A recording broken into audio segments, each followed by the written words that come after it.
Sex, the final frontier. These are the voyages of the speculative interdimensional vehicle, Sex in Space. Its mission, to explore new points of view, to seek out fresh opinions, to boldly go where so many have gone before, and still somehow manage to totally miss the point. Subscribe to Sex in Space, wherever quality podcasts are found.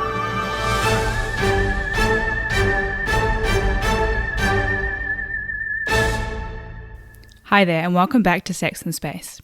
My name's Toshi, and we're delighted to have you joining us today for another podcast episode. For today's episode, I had the pleasure of speaking with Damian Weatherald. We came across Damian on Instagram when we asked our followers which topics they'd like to hear us discuss on the podcast. Damian approached us and said that he would love to speak with us about sex and disability, and we were super keen to have this conversation with him. Damian is an avid gig-goer to live music, sport, comedy, theatre and travel. He's a disability advocate and inclusivity consultant, a sex educator and a sex toy guru. He goes by the awesome username of Wheelie Rocking Pink on Instagram if you'd like to check him out. Alright, let's get into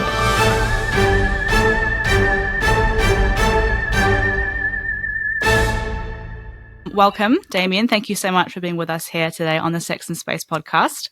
Thank you for having me.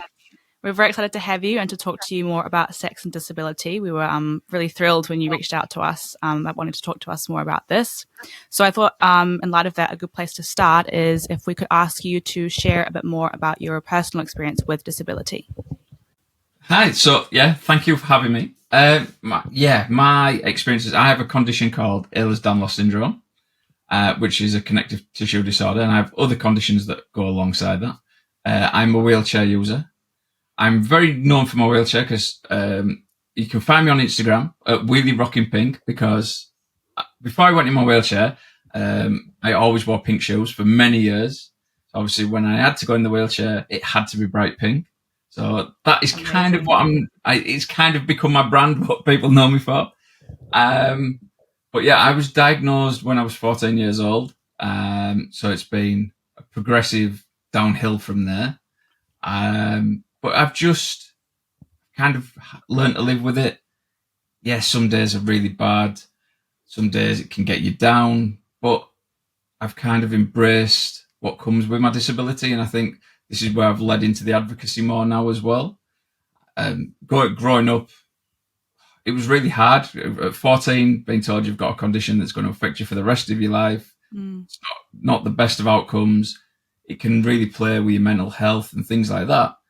And I got into a really bad headspace in my late teens dealing with it. But then I saw a better way of dealing with it was just to embrace it a bit more. And then mid-20s, I struggled with that again. But once I got to my 30s, then I was like, right, let's go for it. We'll just deal with what life gives me. And that's how I kind of embrace life now.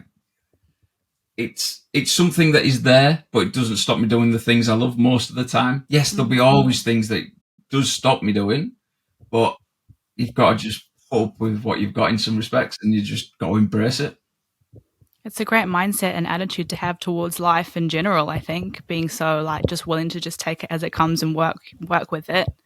Can you talk to us about how you got into the advocacy space? It's a long complicated story in one respect. Okay. So how I got into the sex education would go back to 2004 when I started my own sex toy business.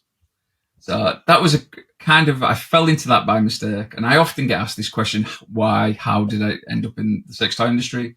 And it all started with a rubber duck. A rubber duck. Okay. A vibrate rubber duck. So I'd had a bad spell of health not long after I'd finished university. I was at university. I did a degree in criminology, which sounds weird to what I do now. And when I had the bad spell of health, I thought I need to do something that's a bit easier on me, less stress. And I started a website up selling gadgets and gifts and that sort of thing. Within 6 months, I went to a trade fair in the UK, and I went past this stand and they had vibrating rubber ducks. I thought, what's that? And then talking to the lads on the stand, they were like, oh, these are sex toys. tell me what they were.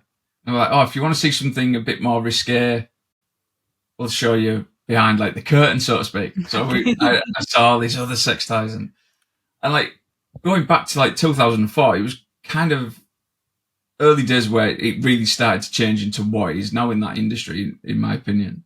And I was like, I really like the idea of this. And so I started selling the rubber ducks and a few other sex toys to start with. And then I realized, yeah, I want to do this more. So I then focused on selling sex toys. But it was within, I would say, 18 months of starting the business, I realized a lot of the toys weren't accessible to me as someone who has dexterity issues or has problems with like joints dislocating and things like that. I was like, I can't use all of these. So I started looking for products that were accessible for disabled people, and then I really concentrated on this, and I would speak to companies all the time, say, look, products aren't accessible, I need more stuff like this. And I've scoured like the globe looking for different products. And then COVID hit, and I was like, business was brilliant. Like, because people were staying at home, they didn't have much else to do. Sex was top of the agenda, so business was really good. But I found COVID hard in the sense of, because things had been taken away that I did to relax and to help with my anxieties and depression, which was going to music gigs and things like that. I found I needed a niche that needed itching, and I was like, what am I going to do? So I thought, I need to do something to help more people in my situation. And I started working with a charity in the UK who talked more about sex and disability. And then I realized I wanted to do more. So then I thought, right, I'm going to qualify as a sex educator, because I was talking to so many people who'd had no sex education, especially around their disabilities, and I was talking to people who acquired disabilities and had no idea how that was going to affect their sex lives. So I thought, there's a space that I want to look into. And that's when I kind of thought, right, let's do the education. I've done my qualifications, and I keep wanting to learn, so I keep doing different courses to see what else I can broaden my horizons with. And then I started doing work with different people, such as the Pleasure Project and other charities, where I can just talk about sex and disability, because it's something, in my opinion, is one of the last big taboos. We don't hear much about sex and disability. There's just, because you don't see it in the mainstream, you don't see many people talking about it. I think it's still something a lot of able-bodied people look at and think, disabled people don't have sex. But yes, disabled people do have sex. They have great sex. In my opinion, a lot of disabled people have better sex because they have to think about it more. That's a really interesting point. Yeah, because, so I use myself as an example. I have to be very careful about what positions my wife and I use and things like that, because I can easily dislocate a hip, a shoulder, a knee, anything. Like most of my joints dislocate. So I have to be very careful about what I'm doing. And so you have to sometimes just think that little bit more. You have to have more conversations. You have to be willing to laugh when something goes wrong. I think it gives a higher rate of pleasure in some respects, because you've got to take into consideration both partners, and if both partners are disabled, then they've got to take even more into consideration. And I think because there's more conversations that go on, it gives that, for me, a better sex life. It's that communication thing, isn't it? Because it's one of those things that, I mean, in sex ed, I was never taught how to communicate in sex, and I don't know what it's like for anybody else out there, but that's one of the key things that makes a difference between a bad experience, an average experience, and a good experience, and a great experience is talking and communicating with your partner. Yeah. My sex education was non-existent. It was terrible. I think condom on a banana, that was it. I think I learnt most of my stuff from lads mags in the 90s. And that wasn't probably the best place, but that was what was available. It was before porn became as big as it is and easy to get hold of now. And I think this is a big problem. There's the younger generations have got so much access to pornography, stuff on social media, that I think the art of communication is getting lost as well. I think I think as a society we've lost the way to talk, way to communicate, way to like kind of debate things. There's so much we've lost because I think of technology. Technology has given us so much good stuff, but it's taken certain things away.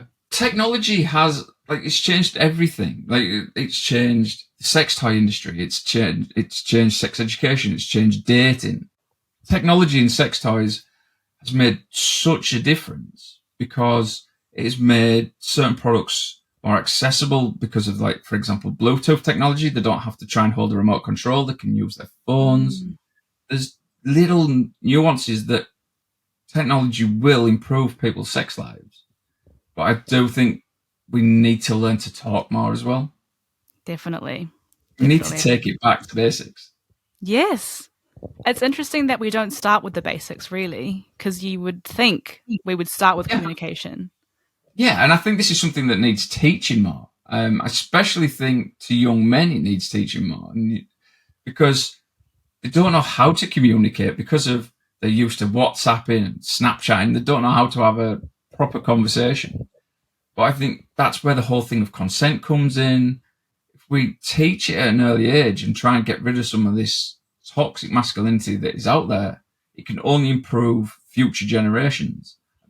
I think there's lost generations now because of technology, where it's hard to try and show what is wrong with some of the stuff that is in the media, i.e. like Andrew Tate and things like that. We need to bring it back to very basic having conversational skills, realizing that everyone doesn't agree, and especially the difference in trying to communicate with the opposite sex, for example. I think that a lot of young men just don't know how to do it. I've done classes, and it's they are, especially some of the adults I have done sessions with learning disabilities.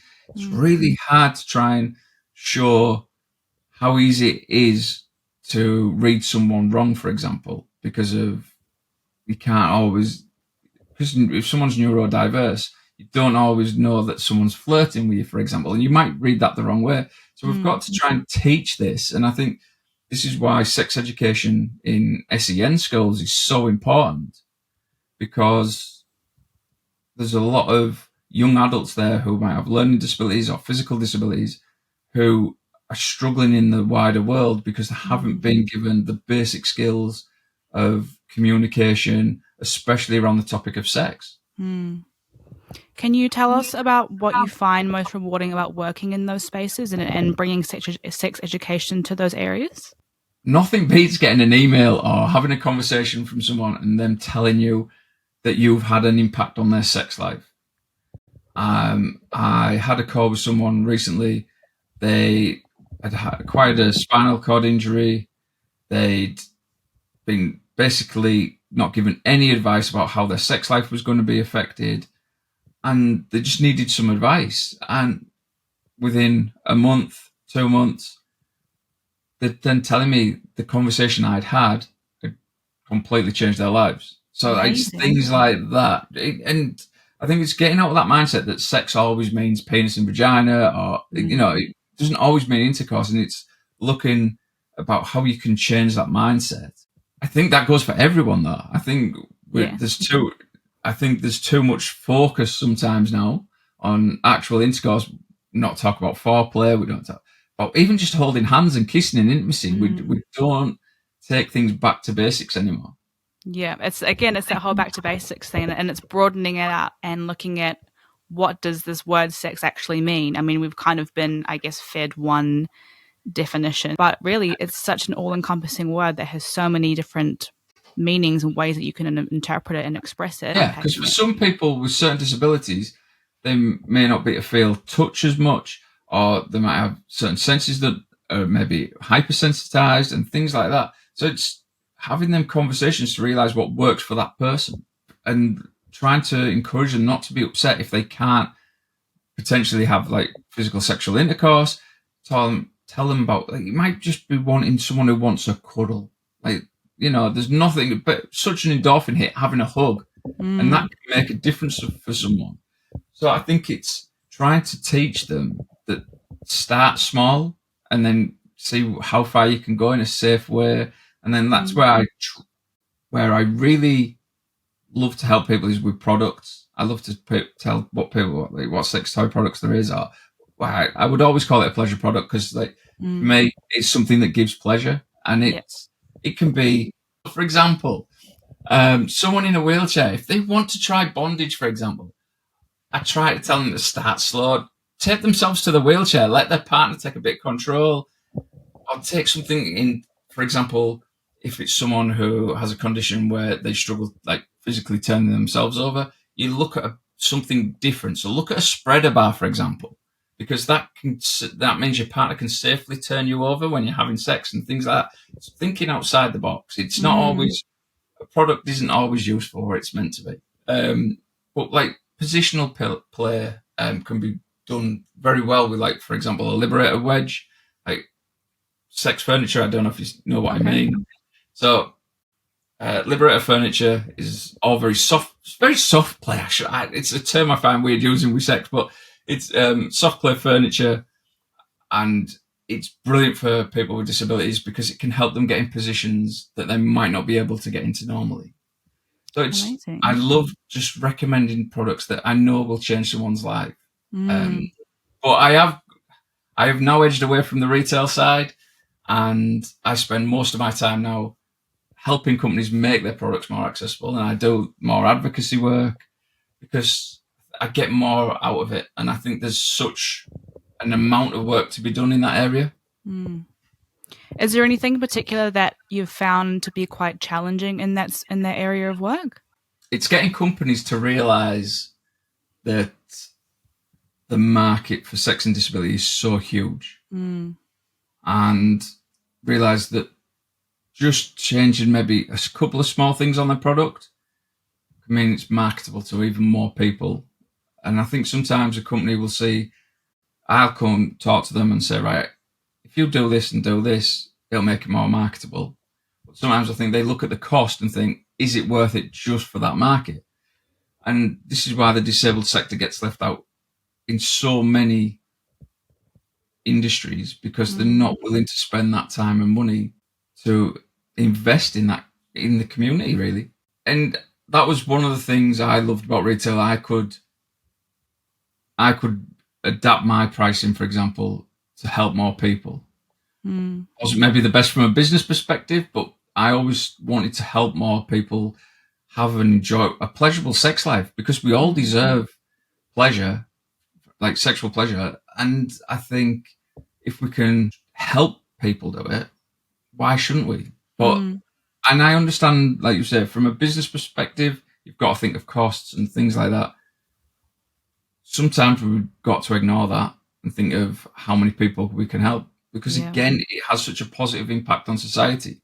If we, going back to the sex education, if we start earlier and teach more young people self-worth and what sex can mean, rather than thinking it's just an act, and like how much it can make you feel so much better about yourself, I think can only have a really good effect on society. But we don't do it. Sex is still seen as a taboo in certain areas. And like I said, disability for me, sex and disability is such a taboo. If we break it down, we can stop these horrendous stereotypes. And that's what we need to do. I think that's the thing is in sex education, we're taught about, how to do it and the workings of it, but it's not how to talk about it or talk with a partner about it, about what you like, about what you don't like. And so we know how it works, but we can't speak about it. So we've got all this knowledge in our heads and we're not having the conversations around it. But we don't talk about it being for pleasure either. That for me is such. That was one of the things I got involved with the pleasure project for, was they want to talk about pleasure-based sexual health, and that for me is such a big thing, because that is what sex is about. We do it for pleasure. Yes, we do it to make babies and make the next generation, but most of us do it for pleasure. Yeah. Same with masturbation. We don't talk about that being for pleasure and what that can do for you. For example, helping with stress and anxiety.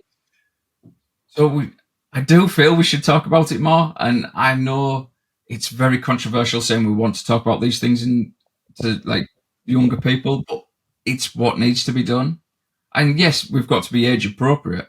Yeah. But we've got to remember now, 12, 13-year-olds, even younger, are seeing hardcore pornography on their phones. We need to kind of cut that off and teach good sex education before they get hold of that. Absolutely. Is there anything that you wish, or is there something that you wish you'd known earlier about disability and pleasure?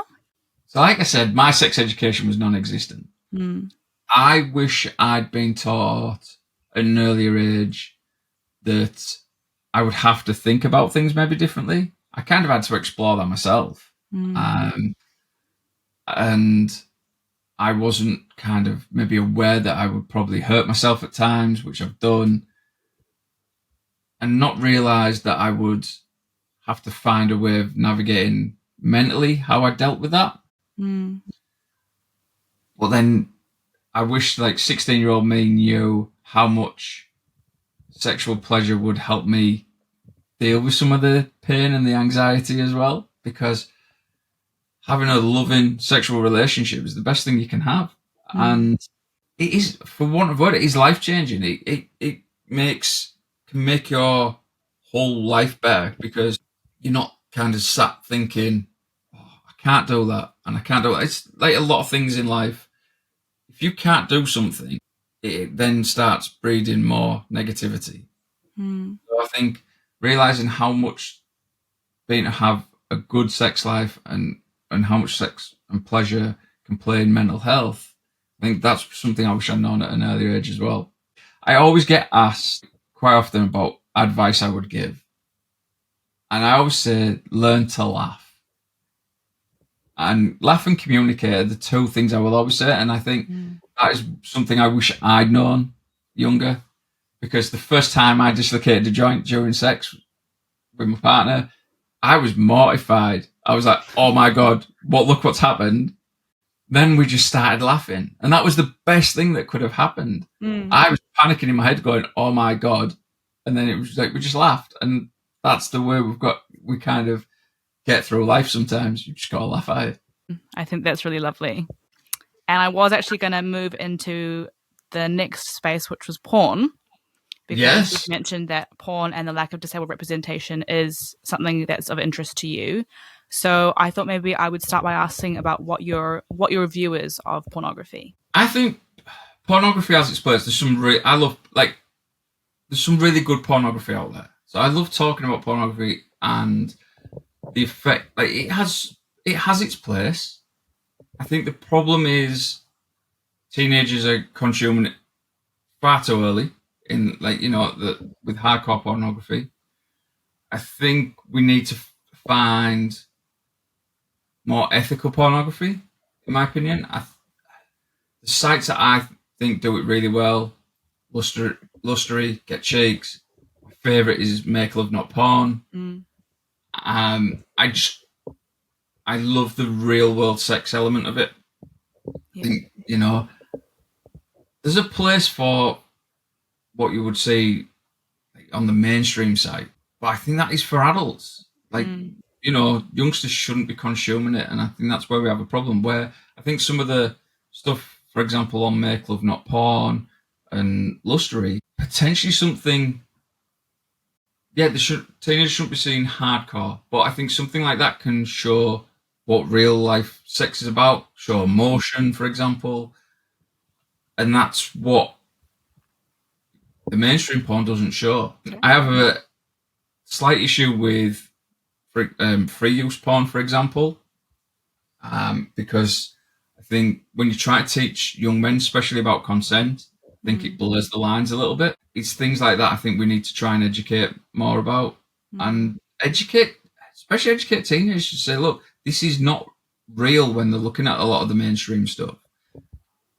and then potentially show them something that is ethical once they get to an age of like 16, 17. Sure, I know they're going to have already seen stuff probably, but I think show them what I would class as something that is ethical, that shows what sex is all about. Show the emotion, show that it can go wrong, show like using condoms, showing the cleaning up afterwards, things like that. I think because you don't see that in porn, in a lot of the mainstream stuff, I think this is why a lot of young men have a really bad idea of what sex is about. What kind of issues are you sort of finding in your sex education work around pornography? One of the things I hear all the time, this is one of my other issues with a lot of mainstream pornography, is the lack of representation of disability. Really, like, it's only ever really been fetishized. So, for example, you might have a character in a wheelchair, for example, who can't do something, and it'll be well over the top fetishization of like doctors and nurses, things like that. You don't really see someone in a wheelchair trying to get out of the wheelchair, getting into bed, that sort of thing. Make Love Not Porn was the first place that I saw that, and it blew my mind that there was a site out there that did it so well. And obviously with that is someone who's uploaded it to themselves. They are willing to put themselves, that vulnerability there for you to see. And if I talk to someone who is a new wheelchair user, especially a male, I will point them to go, look, if you're willing to go and pay for it, go watch it. It can make a difference to someone to see that actual sexual representation of themselves in a way. Like porn it's always slated, for example, for like bad body imagery and giving girls a false expectation. And it does have its issues with that. But I also think porn sometimes can play a positive role in that, because you see girls with stretch marks, you see girls with acne and things like that.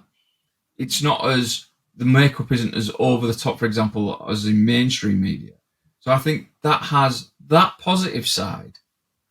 And I think if we can show, like I say, with more ethical porn, where you might see like someone sweating, for example, or like, a queef, or even like breaking wind when they're not supposed to, things like that, to show, again, someone laughing. One of the other ones that always makes me laugh, and I think it's on Make Love Not Porn, was where a camera fell on someone and the couple are just laughing.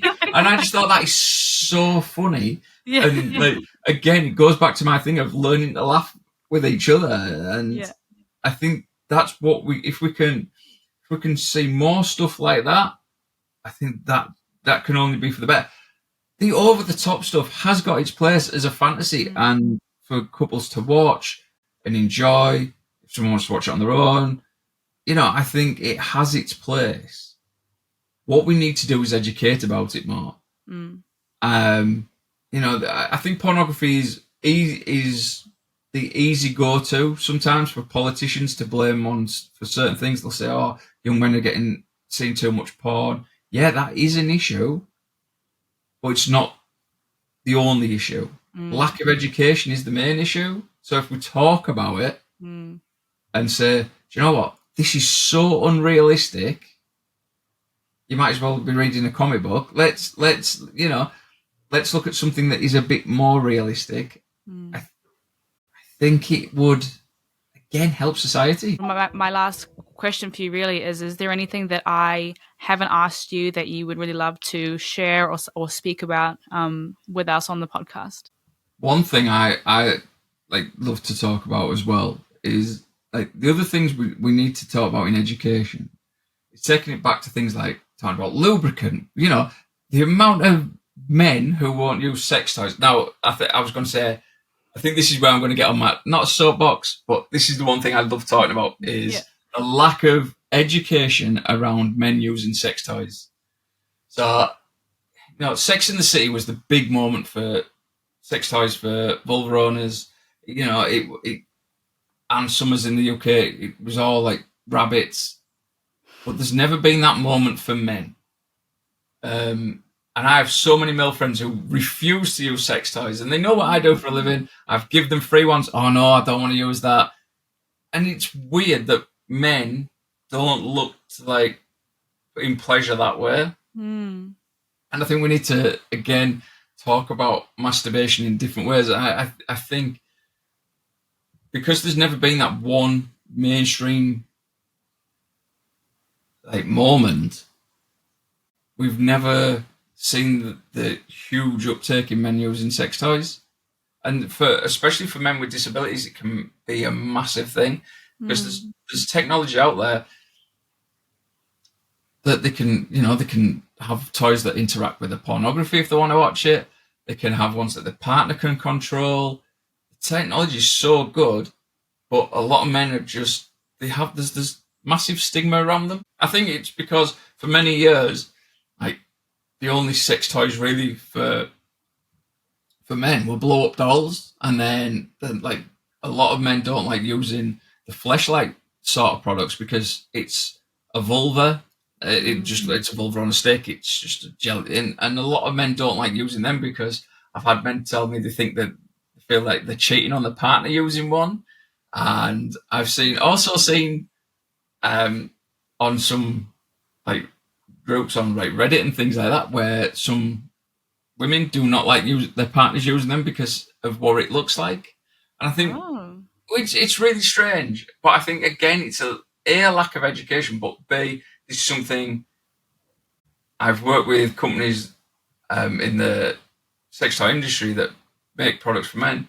And this is something I've discussed and changes are coming because it needs to be, I think we need to get away from products that men kind of look at and go, oh no, I won't use it, to something they will use and embrace using one, because why not? Technology's there, the products are there, use it rather.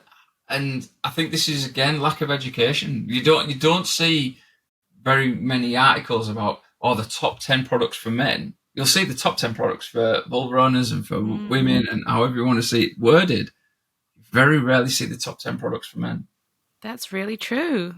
If we can break again that stigma down of men using sex toys, I think it can help mental health. It can help like men be more open with themselves. If I go with a group of friends, like all male, they will talk about sex, but more in a bravado way. They wouldn't say, "Do you know what? I've used that product and it's brilliant," because it just wouldn't happen. I do that, but not many do. That's another message to our listeners. So to anyone at home, any men, perhaps you might feel curious enough to go and buy a sex toy and give it a go, or start doing some research about a sex toy and see what you can find. Try something different. There's so many out there, and you don't even have to start off with something expensive. Like you can go from something that will cost £5 all the way to something that will cost you hundreds of pounds. Like it depends how much you want to invest in something. But I would recommend that every man uses one at some point. It's something you can use with a partner as well. Yeah. You know, I love like saying to couples when I'm doing sex education sessions and things like that, is like, you know, bringing toys into the relationship can really help with communication. It can help with discovering what each one likes.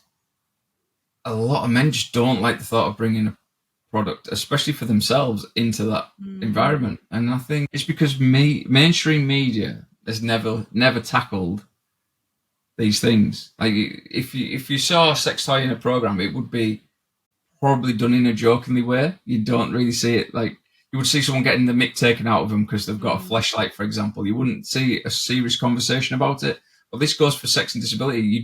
Because you don't see it in mainstream media. And now there was the scenes in sex education, which was done really well, but it's not been done enough. We need to take it to that next level. And just before we wrap up, I wondered if you could share with the listeners if they want to find you on Instagram, or they want to find you online, learn about what you do, whereabouts should they go looking for you?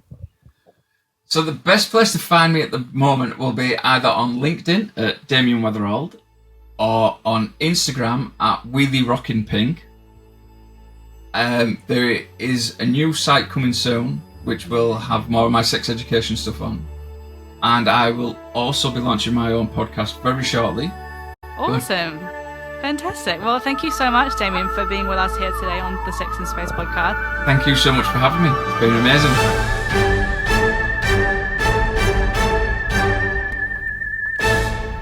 We really hope you enjoyed today's episode. If you want to find more of Damian, you can check him out on Instagram at WheelieRockingPink.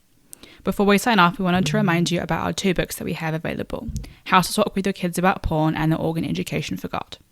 These are both available as downloadable PDFs or in print, and you can head over to sexandspace.com to grab your copy. If you do, not only will you be educating yourself about a very important subject, but you'll also be supporting us and all the work that we do, so we think it's a win-win. If you'd like to support us in other ways, we'd love for you to buy some merch, which is also available on our website. We've got both mugs and t-shirts. As always, thank you so much for listening and being on this journey with us. Until next time, safe travels and see you on the next episode.